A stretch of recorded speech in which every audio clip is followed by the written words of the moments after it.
Сәлем достар, қалайсыздар? Бүгін мен сіздерге өте дәмді шұжықтарды, яғни қазіргі хит болып жатқан колбаскаларды үйретемін. Ол үшін бізге ең алдымен жүрек керек. Жылқының, сиырдың қандай жүрек болса да маңызды емес. Және де май қосамыз. Құйрық май болса да, іш май болса да разница жоқ. Қандай май қоссаңыздар да өте дәмді болады. Барлығын ет тартқыштан өткізіп алғаннан кейін пиязымызды, қызыл перецімізді, полгорки, чесногымызды барлығын лукарескадан өткізіп алдым. Сіздер лукареска болмаса майдалап қолмен тураған жөн болады. Массировкадан өткізуге болмайды. Себебі қолмен турағанда ол колбаскенің ішінен әдемі болып көрініп тұрады. Турап болғаннан кейін үстіне шиті майымызды, күрішімізді, дәмдеуіштерімізді саламыз.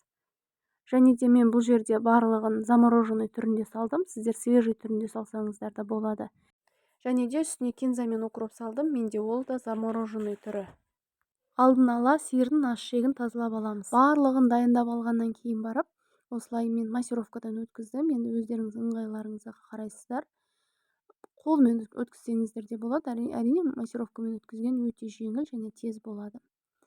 Алдын ала шекті, сиырдың шегін жуып алғаннан кейін дәл видеодағындай ішін толтырып барлығын байлап шығасыздар. Алдын ала жіптеріңізді дайындап алыңыздар, сол кезде ыңғайлы, оңай болады да сіздерге.